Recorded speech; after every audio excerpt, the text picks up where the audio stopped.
Welcome into Climbing the Ladder. I'm your host, Jesse Simmons. Today we have another special guest, special person, player, and just a great human being all around in the Stetson Hatter, who I like to call the flamethrower. He's a guy from Eustis, Florida, who packs a punch. He's been a great guy, packs a really nice beard, used to have some flow. Now he's cut it off. It's all business in the front and the back now. But Ty Van Dyke, an MLB draft pick, was a former Stetson Hatter just a few weeks ago, the 300th pick from the St. Louis Cardinals, has joined us today, and welcome into Climbing the Ladder, where we talk with former Stetson Hatter players climbing the system of minor league baseball, hoping to make it to the Major League Baseball level one day. Ty, thanks for joining me today.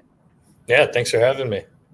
Hey, we'll jump right into it. It's exciting to have you on. I know it's been, a little bit of an unconventional route for you, especially just climbing up. You didn't actually start your college career at Stetson. You were able to go through the JUCO route, kind of like I did. So I have a greater respect for JUCO bandits like you out there that have really grinded through it and pushed through. But tell us where you're at since the draft. Where are you right now? It looks like you're in a hotel room, and you've been traveling a little bit. So tell me about that. Yeah, so I'm currently in Dunedin, which is, well, north-ish of Tampa. Um, I'm on the road. I'm with our single A affiliate, the Palm Beach Cardinals, and we're playing a week series against the Dunedin Blue Jays. So we had game one and like half of a previous game last night. So that was my first real taste of pro ball, is what it felt like, and we got the rest of the week. It's been different. So I know that you just got assigned to single A, right? So after the draft, you were a guy who got drafted 300th overall to the Cardinals, and just a few picks before you, Isaiah Barquette, your other teammate who manned the left side of the infield for you when you were throwing flames from the mound. He was right there with you. It was pretty cool to get to see him drafted and have your name called right after. Take me back through that experience, because you didn't start with single A. You had to go somewhere else. So give me that experience of what was going through your mind that day. It's not easy, I know for sure. It's the best and worst day of your life, as some people describe it. It's a lot of stress, but it's a new opportunity, something you've worked your entire life for. So give me a little bit of background on that. What was that like for you? Yeah, so for the draft, I was actually out in Bellingham, Washington. My parents came out there. I was out there playing summer ball leading up to the draft, and parents and my little brothers and my girlfriend were all out there watching the TV. I'm watching day one of the draft. I had no business going on day one, but I was sitting there just like watching the TV, and I'm stressing for no reason, really. Of course. Um, Your name's coming at some point. yeah, It's just a matter of I'm when, like, it's not coming in rounds 1 through 3. I kind of knew that going in, but I'm still watching the TV like, oh, this is Right. crazy. It gets real. So It got real. yeah, so I go to bed that night, and I'm thinking, because I'm on the West Coast, like I'm thinking, okay, I got to be up early here, Right. just in case somebody calls early in the morning. So I remember setting my alarm, or I set like my do not disturb to go off at like 4 in the morning, because that's 7 o'clock East Coast. I'm like, I don't want Yeah, to. I think I the was like, I draft don't want to started at miss what, a 9 call or here. 10 on the East Coast, so I you had to think so. get Yeah. right to it. Oh my Yeah, I was gosh. up pretty early, but I was up before my alarm even rang, just as is, just on edge, kind of. Yeah. But yeah, watching the draft, like obviously Lorenzo went in the 4th round, so that was super cool. Seeing him picked, like that was awesome, and just feeling that like happiness and just feeling proud for my guy. Like I've watched him this past year put in the work, and it's amazing Yeah. to see it pay off. Seeing him in the 4th, I'm sitting around, and I think it's like maybe the 6th round, I started getting some calls like, okay, we're looking at here. Or are you gonna, like, what's it gonna take to sign you? Right. And that's when it started to get real, and I'm like kind of pacing back and forth, and my phone's like sitting on the counter, and You're my looking family, at it. yeah, You're like, my family's walking around just asking me. They're like, what's going on? And every time I put down the phone, they're like quiet and like waiting on me, and I'm like, oh, it's like, don't. yeah, Don't do that. I know. So we get to like the ninth round, late ninth round, and like I'd gotten more calls leading up, and just started to get more and more serious. And I was on the phone with the team, and they're like, look, if you want to come to us, like, hey, if we want to pick you next round. We can't pick you this round, but we really want you next round. And I'm like, how true is this? I don't know. And Right. And you had an agent, obviously, right, or no? No, just me. Okay, just So you. Wow. So you're the yeah, one doing all the yeah. negotiation. So See, it's I had different. It's definitely different. I had a couple people that helped me through the process, which I'm very grateful for Of them. course. But is like I was the main point of contact for everybody, so it felt very, very real the whole time. But yeah, so the Cardinals called me in the early 10th round. They're like, "Look, like we want to take you right here. Are you good to sign for this? We're going to take you with our pick this round." And I was like, "Yeah, like let's do it. Let's make it real. Yeah, Yeah. let's do it." And I was like, "This is real. This is happening." Right. Um, and so I came back in and I'm talking to my parents and my family. And I'm like, all right, that was the St. Louis Cardinals. They said they're going to take me with their pick this round. I'm watching the draft tracker on my phone. I'm like, all right, they got like maybe 10, 15 picks here. Right. So Tom's like, all right, let's watch the TV. Let's see what's going to happen. And sitting there watching, I see the Giants pick come up. And it's like 4 picks before me. So like the anticipation's kind of getting there. And I see Isaiah Marquette picked by the Giants. And I'm like, this is unreal. And I'm sitting. I had no clue because like the four of us, me, Django, Zay, and Zoe, we were kind of like talking leading up to the draft because we're all in the same boat. We're like, we're Right. like, what's going on? And we're all kind of going through the same thing of like just nervousness, anticipation, and leading up. So I saw him pop up, and I was like, this is crazy. So of You're course, like, like you no said earlier, I way. was like, I shot him a text. I was like, dude, like, congrats, like, keep watching the TV. He's like, so yeah, I have a big support group. Like I have a It's awesome. larger extended family and whatnot, and they're all asking questions throughout the draft. And Mm-hmm. my parents are like every call that I'm taking, my parents like, oh, like check the TV, they might pick him here, and I'm like, that at that point, Did you like have your phone on silent though, or are you responding to all these texts or while this is all happening?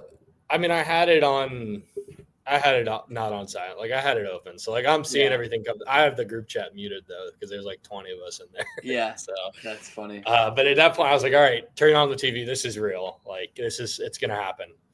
And I was just honestly a surreal feeling. Like it didn't feel real at all. Like I saw my name pop up on the TV and I was like, oh, that's me. They're talking about me. They're talking about my season. That's my stats. That's Who I real. Like am. that's on live TV. This is official. I see like my name on the tracker. I'm like, this is legit. Like what now? Yeah. So No, it took a literally. couple of seconds and I don't know.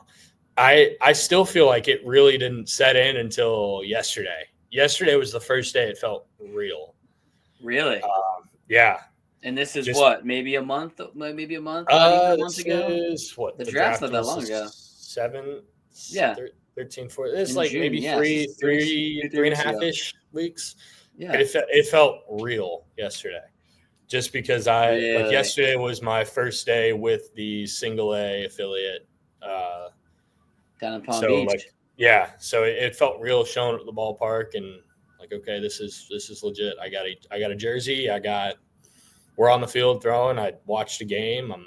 This is Let me for see it. Let real. me see it. Let me see it. Let me see it. I know you got it on. Yeah, there it is, Yeah, right? See, it gets really yeah. real. That's I know. funny you say that. It was like even getting to the complex. So their complex is in Jupiter, Florida. Right. Um, my travel getting down there was insane, honestly, because I was Coming back from I'm not, Washington too. yeah, I'm on the West Coast, and I'm like, yeah, like okay, we got to get back here, and so I booked a flight. Uh, let's see, I got drafted on Monday. I had Tuesday to kind of like gather my stuff, and then flew out Wednesday afternoon, Okay. Where'd you fly to? and I flew to Orlando Okay. because my car was at my house in Orlando. Okay. So they were like, "Do you have everything here, or do you want us to fly you to Palm Beach, or we know you're local? Do you want to fly home first?" So we discussed. So I was like, "I'll fly into Orlando, and then I'll drive down the next morning because I got to get some stuff for my apartment at school. Right. I gotta sort a couple things out before I come. Like I gotta figure this out." So my travel getting down there, I get to the Seattle airport at maybe 1, 2 o'clock on Wednesday. So we're sitting there, and my flight took off around 4. It landed at 12:30, 1 o'clock Eastern time.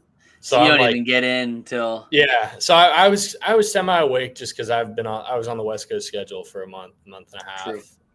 So I got home. My parents were still out there, so I was just at the house and got my car. Got up the next morning, drove to my apartment in DeLand to get my stuff and kind of sort that out, and then I You gone. made my way down to West Palm, well, Jupiter, kind of. And so I So guess did you meet up all the other draft picks that are there? Everybody signs kind of the same day. yeah, I saw that so recently too. so getting in, I drove down maybe like 3 hours, and they sent me right to the hospital to get like my imaging done, Wow. my like intro, like part of my physical. And Right. I drove down. I rushed to the hospital. I'm sitting in the hospital for a while getting my stuff done, and then I headed back to the hotel and rooming with like some fellow guy that got drafted, and just okay. I've never met you before. We're gonna share a hotel room for 2 weeks, and I was like, Who's your roommate? so my roommate, his name is Caden Eshman. He was from Northern Kentucky. Okay. He's a cool guy. I Nice. really enjoyed him. So he's still at the complex, uh, but That's he's a good awesome dude. though. I really Yeah. enjoyed talking to him, and yeah. So getting down there, and first couple days were like physicals. We had like our like movement screening, our basic like doctor physical at the hotel on that first day, and then the next day it shifted to like meetings at the field, and we actually got on the field to throw once we were like cleared from the physical. um,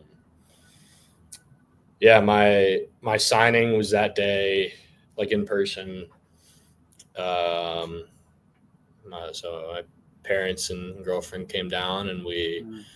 like I signed in person, and that really didn't even feel real at that point. Like like I'm signing a piece of paper, but I'm like, It all all right. happens so fast too. Yeah, I was like, I kind of knew this was happening at that point. I'm not a very I'm not big into like pictures or like really Oh, we know. material things. Yeah. So like it's more just like I'm gonna remember that moment, but like I'm signing a piece Right. of paper. Like At that point. it doesn't do Yeah, much that's for a me. good point. You know, you say it doesn't hit you until you're on a bus on the way to a game with a Yeah, single A affiliate. You know, so no, you it. get on there and you get Yeah, workouts, right? You're down there in Palm Beach. yeah. So I was down How there. long were you there for before you Yeah, got assigned? so I got down there. That would have been July 17th, 20, maybe somewhere in there. And I was down there through August 4th. Yeah. So a little over 2 weeks.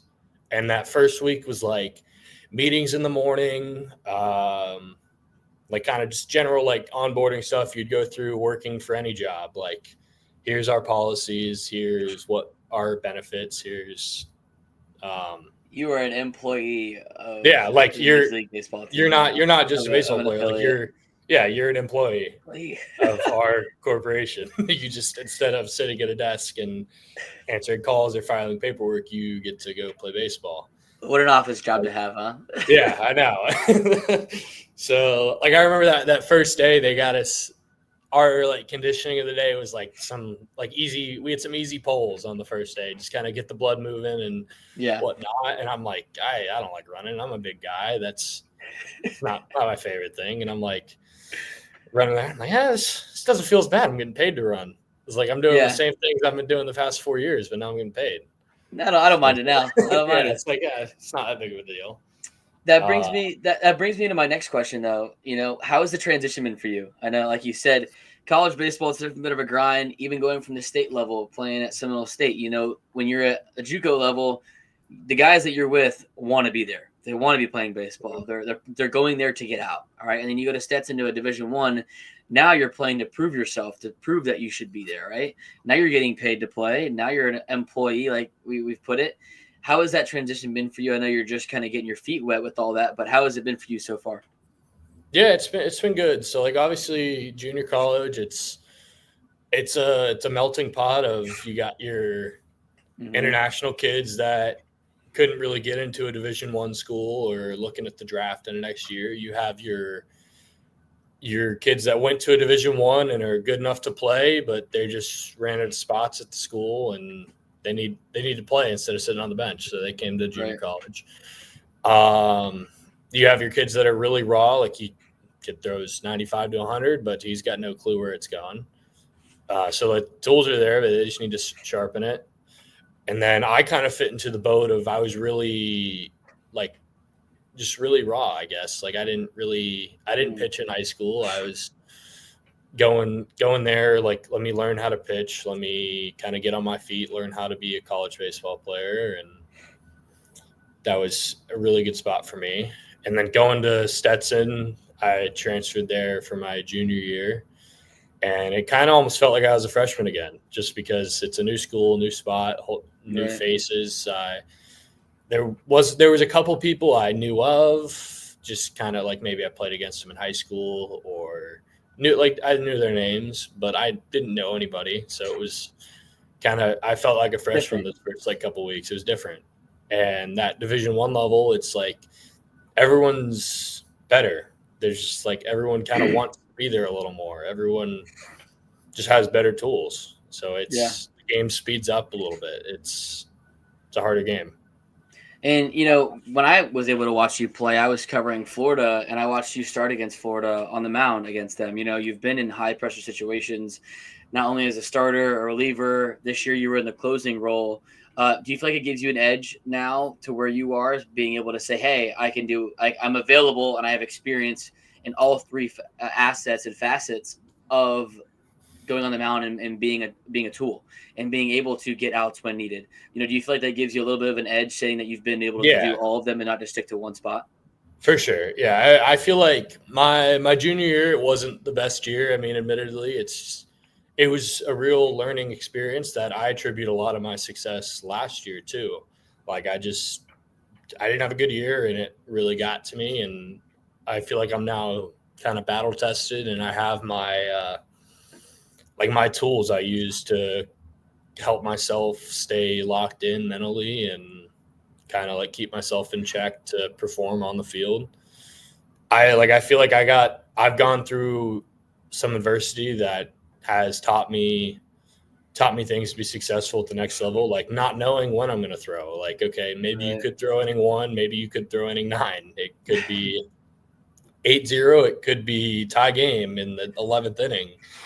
It could be, um, it could be number 4 or 5 ranked Florida at the time. And that's my second collegiate outing. Or my second Division I outing. And that's the team I watched growing up. And I'm like, okay, this is crazy. We're playing one of our conference opponents on the road on a Sunday, and we're blowing them out 10-1, and I'm getting in the Right. game. And It's so I feel like I haven't done it all. Obviously, I'm still learning, but I've done more than most, and it's helped me a lot. So I feel like I can go out there at any point and compete. Yeah, you said it exactly right. You've done all the most. You've done a lot more than most. This year you're a Baseball America All American this year. You say you didn't have a good junior year, but your senior year was great. You had a 1.52 ERA, 47 innings of just, I call it, watching it in the booth, being a flat out dog out there. So I think I've seen you, after being able to watch you go from a starter to a reliever to a closer. I think you look so much more electric and effective in that closing role, because you can come in and slam the door. You're a guy that it's funny, you pitch, you close like you're a starter. Like, you have that control of the game. Like, I come in and I'm starting off this game, I'm starting off this inning, but you're slamming the door. So it's pretty cool to be able to watch you thrive in both sides of it. And so it's awesome to see you now get those awards and that recognition that you deserved and needed. I was talking about all year in the booth trying to watch you play. And especially from coming from a good hometown, I don't want to skip over that in this podcast on Climbing the Ladder. Eustis is somewhere that's close to my heart. My dad's from Leesburg, and you're from Eustis. And you come from a great high school that has produced MLB draft picks. What is that for you? What is that for your family? And what is that to see now? Because eventually your name's going to be in that school. of Ty Van Dyke, 2025 MLB draft pick, along with Brady Singer and many others that have come before you. Now it's getting real. So not does has it gotten real for you here, it's going to get real when you go back home in the offseason. Like, wow, I actually did that, and now my name is here. What does that mean to you and your family? Yeah, I mean that means the world. Like Eustis, it's a small town. It's like it's not the smallest, but it's Good baseball town. nothing compared to like here. I'm in Tampa. There's nothing compared to Tampa. Different. It's a small town, and I love that about it. I love the hometown. I love like when I'm at home going to my buddy's restaurant downtown, and we're doing our fantasy football draft, and like it's super cool. Like I going to like the local park over the winter and just throwing or working out, and then like I still go to my high school baseball field in the off season and play catch. Mhm. I'm close with my baseball coach from high school, and to have that connection back home, those hometown roots is amazing to me. It means the world. Like there's so many people back home that I I know are supporting me and are just kind of watching me, and it's super cool to know like the lives I've impacted Yeah. just being myself and being able to kind of give back. And I want to do more giving back to the community. Like I want to go back and like help the high school out, and when I advance my career a little bit and I'm Mhm. able to, like I want to be able to do that and kind of help support and create more baseball players later on in life.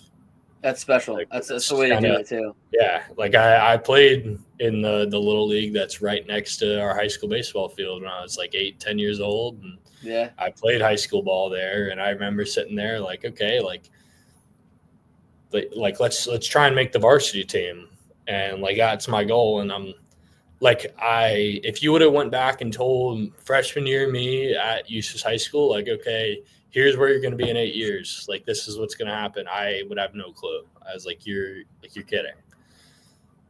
That It's is just insane. unreal. So Well, guess what? The goal hasn't changed all that much. Um, Now you are still trying to make the varsity team. You just have three JV teams to go through first. So yeah. think about it like that, and the goal and it's just starting. Another thing that I kind of wanted to touch on that I was thinking about is who was your first conversation? Maybe it was someone in your family, outside of your family. Maybe it was a coach. Who was the first conversation that you were looking forward to after you got drafted? After you heard your name called, who was the first person you called or spoke to when you pick up the phone right after you heard your name? mm, First person I talked to, I mean, I just as soon as it happened, I kind of like put my phone down, and because my phone started lighting up with just Yeah, various people that I've talked to in my life, like our team group chat from school is lighting up, and going yeah, crazy. yeah, everyone's reaching out and saying congrats. So I kind of let that mull over and try to spend some time with my family first and Good.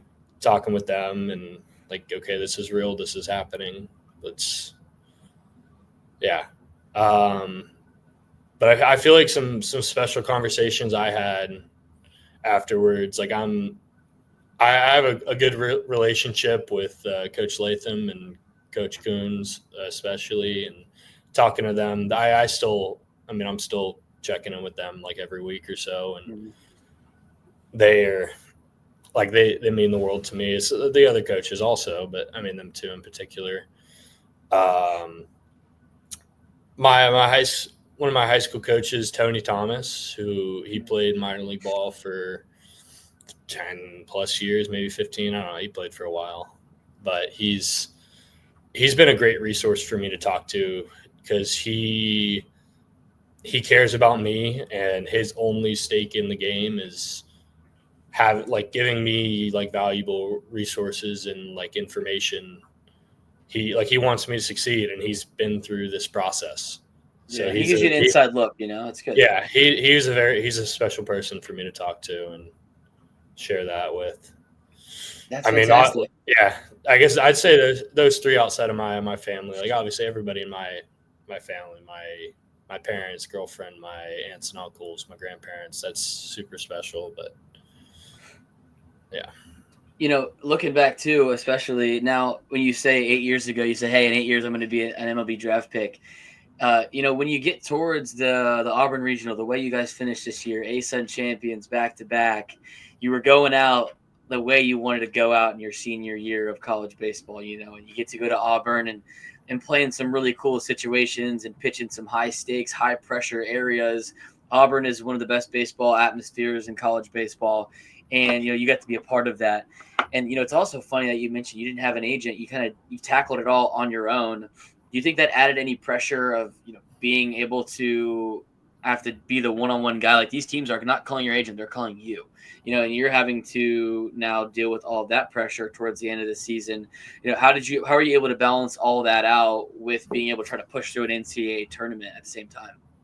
Yeah, so like as far as the draft process, there was a couple teams that reached out during season, but more of just like, hi, my name is whatever. Right. I'm with whatever team. I just like I've watched it throw this year. I'd like to connect at some point. Like, we'll be in touch. Like, nobody.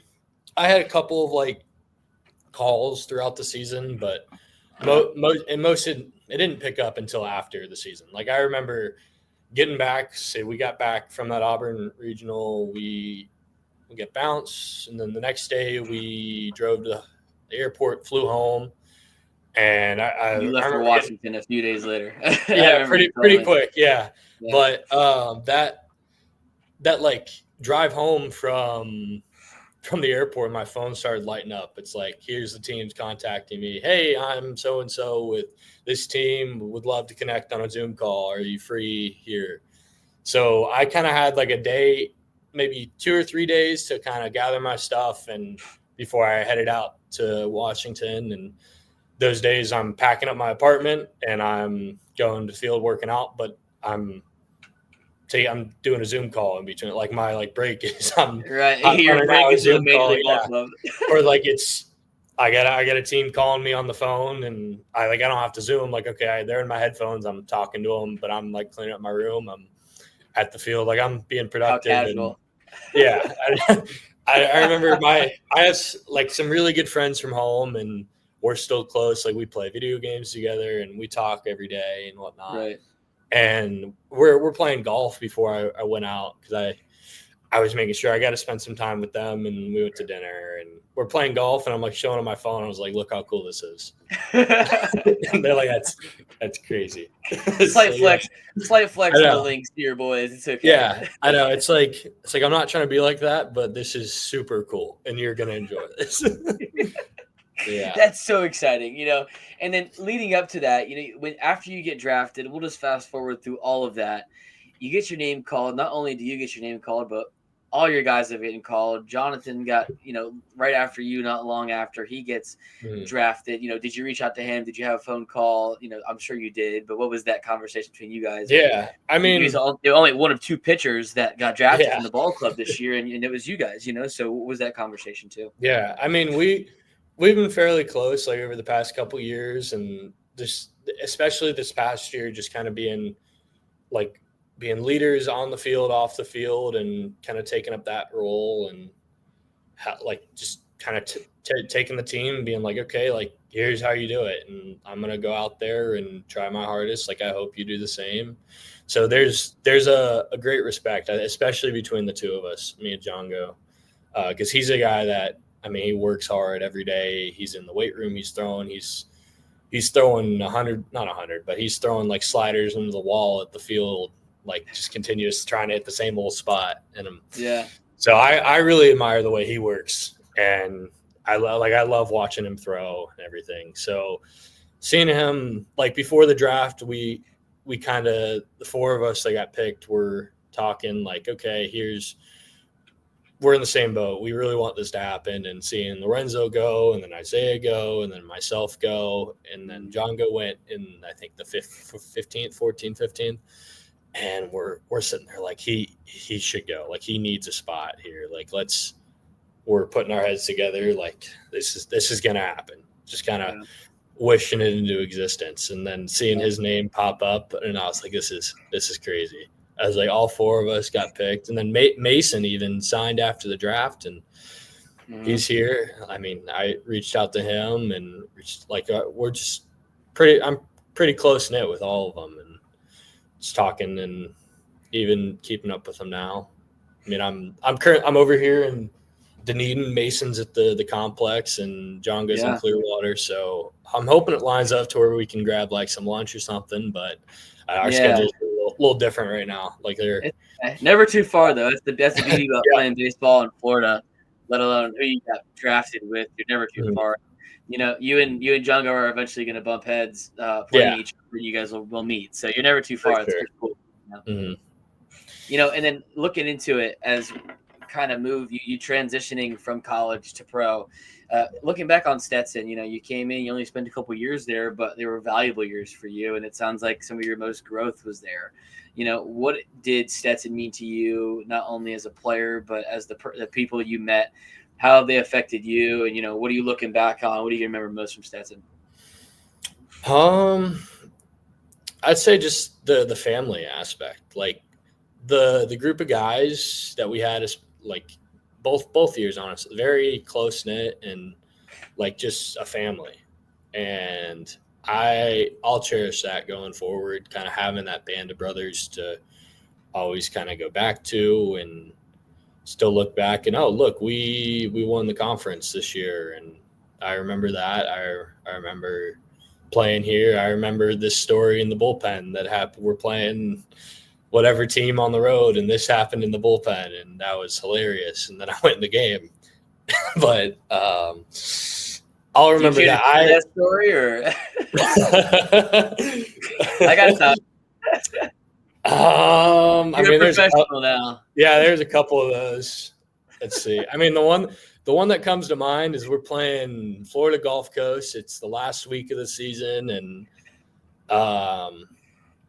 sitting in their bullpen's like behind the wall out there. So we're all sitting out there. It's towards we were up big. We were up maybe like 6, maybe 8 runs. We were up a decent amount.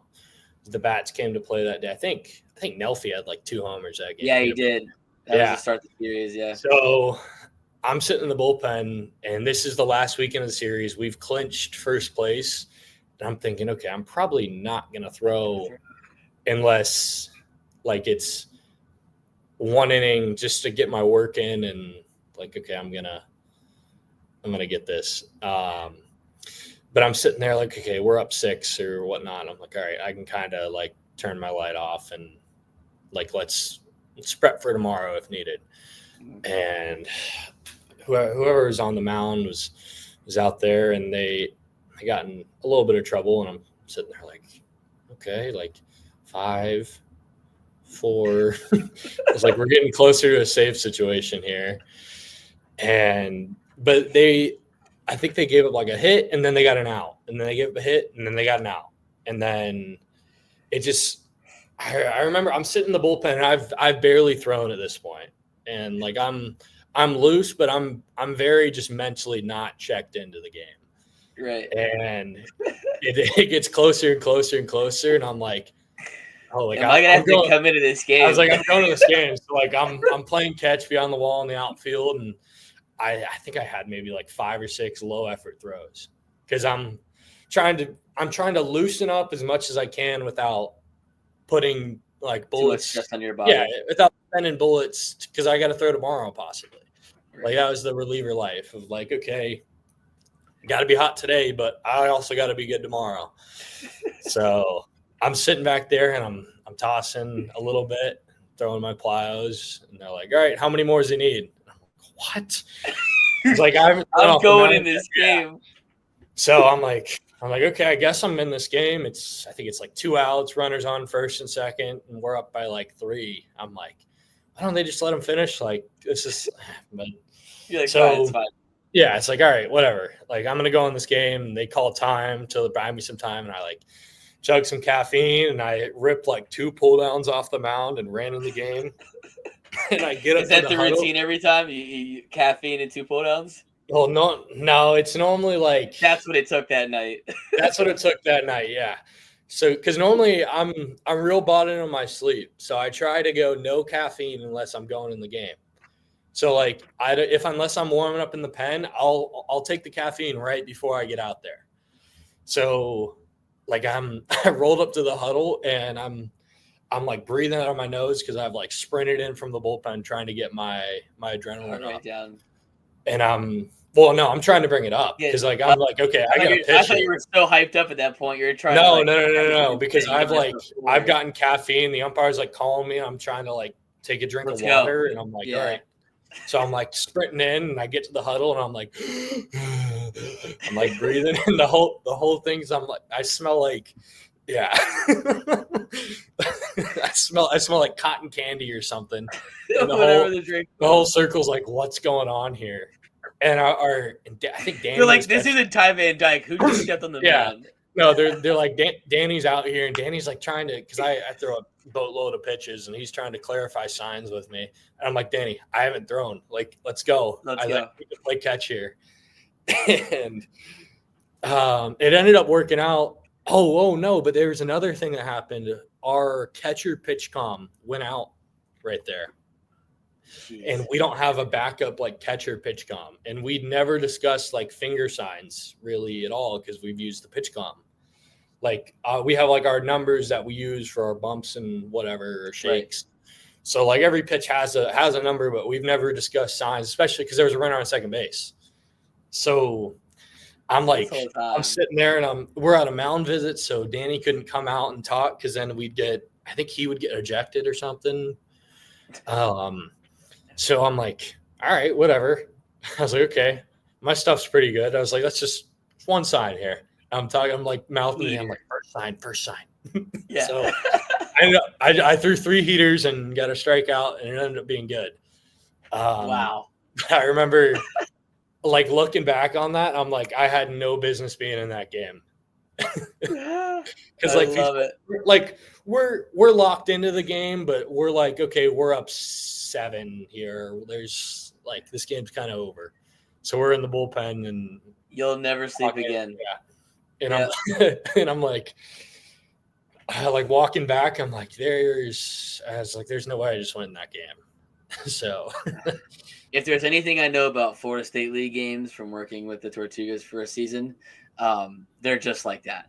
They're just like that. Yeah. They will bring you in anytime, any place, anywhere. And they don't so for now, I'm in the starter role now. At least. No way. Okay. So I'm getting a start on Friday.